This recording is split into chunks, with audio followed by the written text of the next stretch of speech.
जब से भाजपा सरकार आई है, एक एक करके आरक्षण व्यवस्था की धज्जियां उड़ा रहे हैं। 69,000 शिक्षकों की भर्ती में जिस तरीके से आरक्षित वर्ग के पिछड़े वर्गों के चयनित अभ्यर्थियों के सापेक्ष उन्हें नियुक्ति न देकर पिछड़े वर्गों के स्थान पर सामान्य वर्ग के लोगों की तैनाती कर दी, ये सरकार के भ्रष्टाचार को स्पष्ट करता है। भारतीय जनता पार्टी नारा तो देती है सबका साथ, सबका विकास, सबका विश्वास, लेकिन सत्ता में बैठने के बाद जिस तरीके से पिछड़े वर्गों के, अनुसूचित जाति के, अनुसूचित जनजाति के आरक्षण को साजिश के तहत खत्म कर रहे हैं। उत्तर प्रदेश सरकार अपनी बातों से मुकर रही है। ये सरासर इस उत्तर प्रदेश के चयनित अभ्यर्थियों के साथ बहुत बड़ा धोखा है। आरक्षण को खत्म करने का इनका एक नंगा नाच और खुला खेल बाहर दिखाई पड़ा है, और साथ ही साथ ये झूठे जो नारे लगाते हैं ठीक उसके उल्टे करते हैं।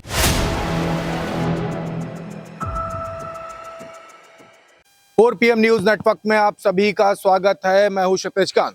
आपको बता दें 69,000 शिक्षक भर्ती मामला लगातार तूल पकड़ता जा रहा है। उसमें आपको बता दें जो आरक्षण वाला जो मामला था, जिसमें 2022 के विधानसभा चुनाव के दौरान भारतीय जनता पार्टी गवर्नमेंट की तरफ से हरी झंडी दिखाई गई थी, वो मामला लगातार तूल पकड़ रहा है।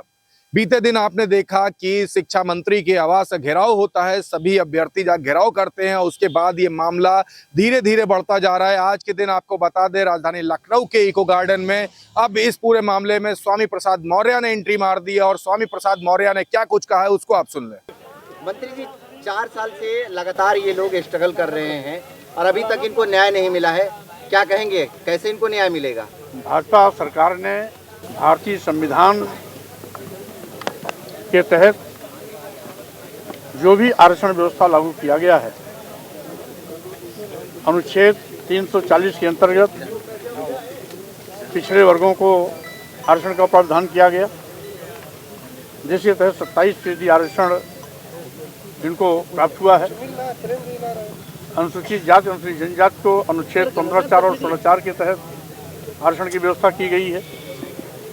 लेकिन जब से भाजपा सरकार आई है, एक एक करके आरक्षण व्यवस्था की धज्जियां उड़ा रहे हैं। 69,000 शिक्षकों की भर्ती में जिस तरीके से आरक्षित वर्ग के पिछड़े वर्गों के चयनित अभ्यर्थियों के सापेक्ष उन्हें नियुक्ति न देकर पिछड़े वर्गों के स्थान पर सामान्य वर्ग के लोगों की तैनाती कर दी, ये सरकार के भ्रष्टाचार को स्पष्ट करता है कि किस तरीके से भारतीय जनता पार्टी नारा तो देती है सबका साथ, सबका विकास, सबका विश्वास, लेकिन सत्ता में बैठने के बाद जिस तरीके से पिछड़े वर्गों के, अनुसूचित जाति के, अनुसूचित जनजाति के आरक्षण को साजिश के तहत खत्म कर रहे हैं, उसी का एक दृष्टांत है 69,000 शिक्षकों की भर्ती में 18,000 पिछड़े वर्गों के चयनित अभ्यर्थियों में से 6800 पदों पर सामान्य वर्ग के लोगों को नियुक्ति देकर के चयनित अभ्यर्थियों के साथ धोखा किया, चयनित अभ्यर्थियों के विश्वास का गला घोटा, और साथ ही साथ आज जिस तरीके से 3-4 सालों से लगातार योगी सरकार आकंठ भ्रष्टाचार में डूबी हुई है, अपने चहेतों को रेवड़ी की तरह नियुक्ति पद देकर के आरक्षित पदों के सापेक्ष बैठाने में लगे हुए हैं, उनके इसी भ्रष्टाचार के भुक्तभोगी हैं। यहाँ पर धरना स्थल पर बैठे हुए हमारे 69,000 शिक्षकों के पीड़ित वो चयनित अभ्यर्थी जिनका चयन होने के बावजूद भी नियुक्ति पत्र नहीं मिला है। शर्म की बात है कि माननीय मुख्यमंत्री जी एक बार ट्विटर पर इस बात को डाले भी कि हम इनके मामले को शीघ्र निस्तारित करेंगे। शिक्षा मंत्री को निर्देश दिए, लेकिन उस सारे के निर्देश हवाई साबित हुए।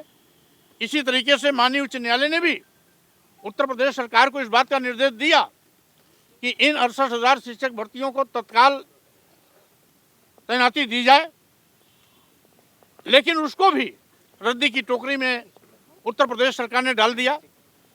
यहाँ तक कि देश के माननीय प्रधानमंत्री जी जिस पिछड़ा वर्ग के लिए अपनी वाहवाही लूटने के लिए पीठ थपथपाते हैं कि हमने पिछड़ा वर्ग आयोग को संवैधानिक अधिकार दिया, वो संवैधानिक अधिकार प्राप्त पिछड़ा वर्ग आयोग की स्पष्ट रिपोर्ट के बावजूद भी कि बड़े पैमाने पर नियुक्ति में अनियमितता हुई है। यहाँ पर 68,000 शिक्षकों की भर्ती में घोटाला हुआ है। इस बात को उत्तर प्रदेश सरकार ने भी स्वीकारा है, पिछड़ा वर्ग आयोग ने अपनी रिपोर्ट में भी दी है, माननीय उच्च न्यायालय ने उसके आधार पर सरकार को निर्देश भी दिया है।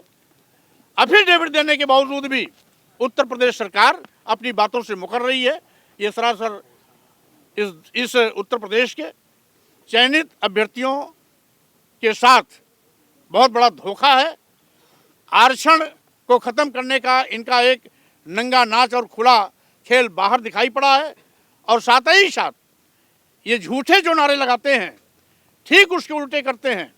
आज पिछड़े अनुसूचित जात, अनुसूचित जनजात सबके आरक्षण पर डकैती डाली जा रही है और मनमाने तरीके से सामान्य वर्ग के लोगों को उनके पदों के सापेक्ष तैनाती दी जा रही है, जो बहुत ही निंदनीय है। मैं इसकी भर्त्सना करता हूं और साथ ही साथ सरकार से मांग भी करता हूं कि माननीय उच्च न्यायालय के निर्देश के क्रम में पिछड़ा वर्ग आयोग भारत सरकार की समितियों को ध्यान में रखते हुए चयनित अभ्यर्थियों को जिनको अभी तैनाती नहीं मिली है, प्राथमिकता के आधार पर उनको नियुक्ति पत्र दिया जाए, जिससे कि समस्या का हल हो सके।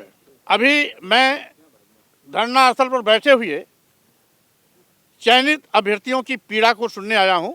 आप उस पर व्यक्तिगत अलग से बात करिएगा और माननीय न्यायालय का निर्देश का इम्प्लीमेंटेशन माननीय न्यायालय में होगा, मीडिया में नहीं। अभी आज मैं केवल धरना स्थल पर आया हूं, तो धरना स्थल पर बैठे हुए 69,000 शिक्षकों की भर्ती के वो पीड़ित अभ्यर्थी जिनको अभी तक चयनित होने के बावजूद भी नियुक्ति पत्र नहीं दिया गया है, आज इन्हीं की समस्याओं को इस धरना स्थल पर रखूंगा। अन्य किसी विषय पर अगर कोई भी प्रश्न होगा तो उसका जवाब मैं अलग से दूंगा। एक आखिरी सवाल अखिलेश जी ने आश्वासन दिया है इन लोगों को कि अगर ये सरकार मदद नहीं करेगी तो जब भी इनकी सरकार बनेगी तो इनकी मदद जो है की जाएगी और इनकी जो नियुक्ति पत्र है दिया जाएगा उस सरकार में। क्या कहेंगे? स्वाभाविक रूप से इन 69,000 शिक्षकों के भर्ती से पीड़ित जितने भी हमारे चयनित अभ्यर्थी हैं 68 की संख्या में, जब भी हम सरकार में आएंगे प्राथमिकता के आधार पर इनकी तैनाती तो कराएंगे ही कराएंगे। ऐसे लोग जो इनके पदों पर ऐसे लोगों को चयन कर दिया गया है जिनको चयन नहीं होना चाहिए था, उसको भी चिन्हित कराएंगे। उन अधिकारियों को भी देखेंगे कि किन की गलतियों से नियुक्ति दी गई है, उनके खिलाफ भी कार्रवाई होगी। और साथ ही साथ जो चयनित कराने में जितने भी अधिकारी दोषी पाए जाएंगे उनके खिलाफ भी कड़ी कार्रवाई होगी और साथ ही साथ इन सभी पीड़ित अभ्यर्थियों के साथ न्याय भी होगा। तो आपने साफ तौर से स्वामी प्रसाद मौर्य को सुना। सरकार की जो नीतियां हैं आरक्षण को लेकर के उस पर काफी गरमाए, काफी कुछ बोल डाला और साफ तौर से कहा है, सरकार को एक चेतावनी भी दी है कि जल्द से जल्द नियुक्ति कर दे।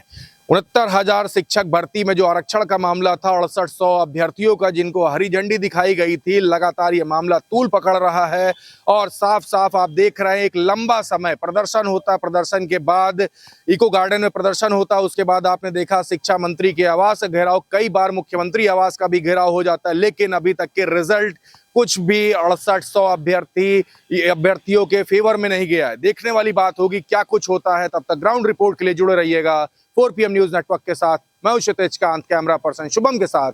धन्यवाद।